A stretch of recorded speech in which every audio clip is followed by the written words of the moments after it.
متحدہ قومی موومنٹ کے ڈپٹی کنوینر فاروق ستار نے کہا ہے کہ وزیر اعظم کی جانب سے مزدوروں کی تنخواہیں 8,000 روپے کرنے کا اعلان حکمرانوں کی لا علمی ثابت کرتا ہے۔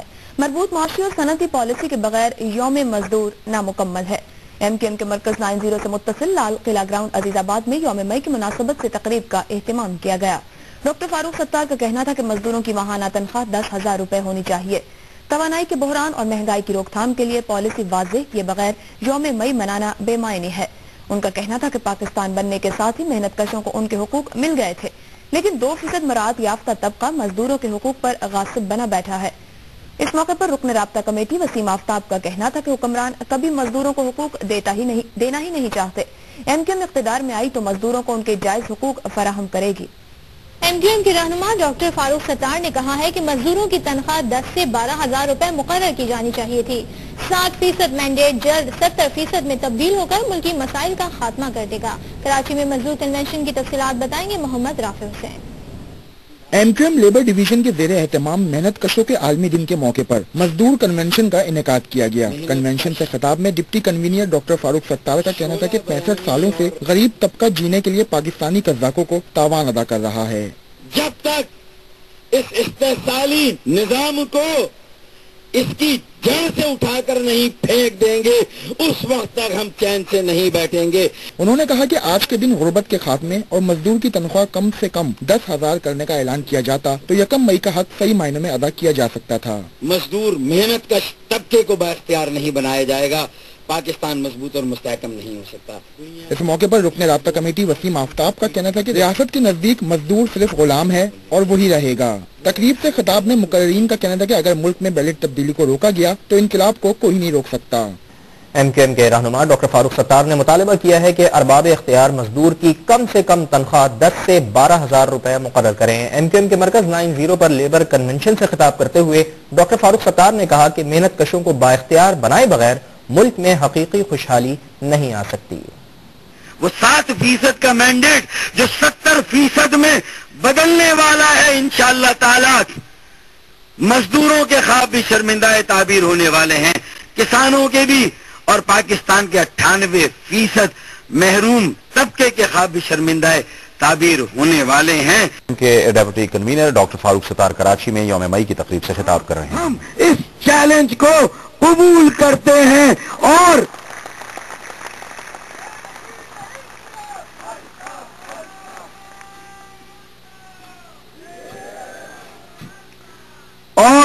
اس وقت تک مزدوروں، محنت کشوں، مظلوموں کے حقوق کی جد و جہد سے دستبردار نہیں ہوں گے، اس وقت تک چین سے نہیں بیٹھیں گے جب تک پاکستان جہاں ایک طبقاتی نظام رائج ہے، ایک فرسودہ گلا سوا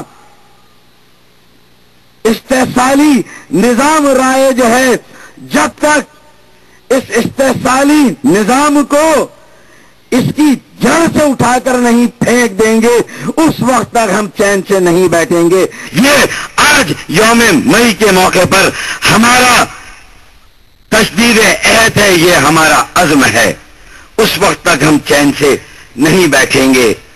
اور شکاگو کے شہداء کے لیے اور جن لوگوں نے یہ شکاگو کی شمع کو آج تک روشن کیا ہے، اور جو بات مجھ سے پیشتر میرے ساتھیوں نے یہاں پر کی کہ زندگی کا سفر کاٹنا ہے، اگر زندگی کا سفر کاٹنا ہے اگر موت پر رقص کرنے کا فن سیکھ لے، زندگی کا سفر کاٹنا ہے اگر موت پر رقص کرنے کا فن سیکھ لے۔ ماجرا یہ ہے کہ 2% مراعات یافتہ طبقے نے یہ حقوق غصب کیے ہیں، اور 65 سالوں سے پاکستان کا کسان، پاکستان کا حاری، پاکستان کا مزدور، پاکستان کا غریب 65 سالوں سے تاوان دے دے کر حقوق کی چھوٹی چھوٹی بھیک حاصل کر رہا ہے۔ جو کچھ بھی گویا انہیں آج مل رہا ہے وہ رعایتن مل رہا ہے، حقوق کے طور پر نہیں مل رہا۔ معاملہ حقوق حاصل کرنے کا نہیں ہے، غصب شدہ اب دوسرے جہاز کے عملے کو بازیاب کرانے کے لیے تاوان دینے کی تیاری ہو رہی ہے۔ 65 سالوں سے پاکستان کے قزاقوں کو بھی پاکستان کے عوام تاوان دے دے کر صرف زندہ رہنے کے لیے 2 وقت کی روٹی کسی نہ کسی طرح حاصل کر رہے ہیں۔ معاملہ یہ ہے، تحریک اور جد و جہد یہ ہے کہ عزت کے ساتھ مرنے کا بھی حق ملنا چاہیے پاکستان کے عوام کو، اور اگر عزت کے